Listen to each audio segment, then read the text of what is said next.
আমরা একদিকে 2 মিনিট পাচ্ছি, অন্যদিকে আনলিমিটেড টাইম দেওয়া হচ্ছে যারা উত্থাপন করছেন তাদেরকে। তাইলে ডিবেট কোথায়? যে বিলগুলোর ব্যাপারে ডিসেন্ডিং অপিনিয়ন দেওয়া হয়েছে সেগুলোই এখানে এখন আলোচনা হচ্ছে এবং পরবর্তীগুলো তাই। একদিকে 2 মিনিট সময়, এই সময়ের ভিতরে কিছুই বলা সম্ভব না। ডিসেন্ডিং কেন দিলেন, তার প্রেক্ষাপট কি হওয়া উচিত, এই বিষয়গুলো তো বলার সুযোগ না দিলে আমরা একদিকে 2 মিনিট পাচ্ছি, অন্যদিকে আনলিমিটেড টাইম দেওয়া হচ্ছে যারা উত্থাপন করছেন তাদেরকে। তাইলে ডিবেট কোথায়? আমরা তো কোনো ডিবেট দেখছি না এখানে।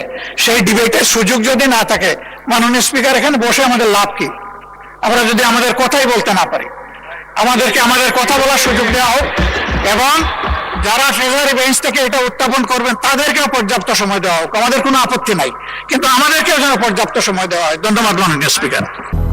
200-র বেশি সার্ভিস ও ফিচারে লেনদেনের সব বিকাশ অ্যাপে সম্ভব।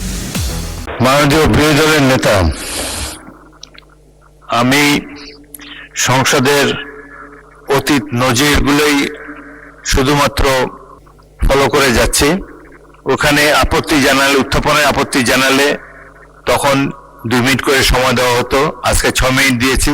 এরপরে যদি আপনারা দফাওয়ারি সংশোধনী দিতেন সেখানে বলার জন্য তখনও 2 মিনিটই সময় দেওয়া হতো, তবু অল্প কিছু বাড়িয়ে দেওয়া যায়। তবে আপনার প্রস্তাব আপনি শোনেন, প্রস্তাব যুক্তিযুক্ত। আচ্ছা, যিনি আপত্তি উপস্থাপন করবেন তাকে সময় একটু বাড়িয়ে দেওয়া হবে। মাননীয় স্বরাষ্ট্রমন্ত্রী, আপনি কিছু বলবেন? স্পিকার, আপনাকে ধন্যবাদ। আমি যা বলতে পারতাম অধিকাংশ আপনি বলে ফেলেছেন। নিয়ম হলো, বিশেষ কমিটির রিপোর্টে যেখানে যেখানে নোট অফ ডিসেন্ট দেওয়া হয়েছে সেই বিলগুলো আমরা আজকে থেকে আনা শুরু করছি। কালকের মধ্যে তো আমাদের বিলগুলো সম্পর্কে সব ফয়সলা করতে হবে। কালকে এত তাড়াহুড়ো হবে, ফ্রাইডে 3টার পরে সেশন শুরু হবে, ওনারা চাইলেও বেশি সময় হয়তো পাবেন না।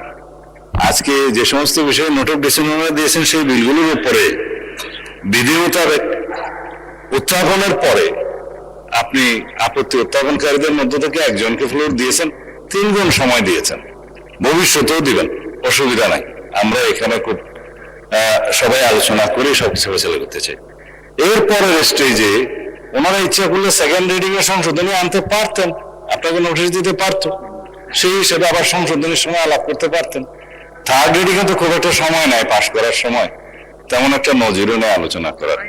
এই স্টেজগুলো আমি আশা করি আমার বিরোধীয় বন্ধুরা একটু এক্সপ্লোর করবেন, যে আপনারা আলোচনা করতে চাইলে রুলস অফ প্রসিজিওর অনুসারে আপনারা গেলে যথেষ্ট সময় আজকে পাবেন, কালকে তো খুব তাড়াহুড়ো হবে। তো সুতরাং মাননীয় বিরোধী নেতা এই যে 3 গুণ সময় চেয়েছেন, একজন বক্তৃতা দিবে 6 মিনিট, দেন মাননীয় স্পিকার। তবে এখন তো আপত্তি উত্থাপনের ক্ষেত্রে এই বিলটা হয়ে গেছে, পরবর্তীগুলো সেভাবে করা যায়। ধন্যবাদ মাননীয় স্পিকার।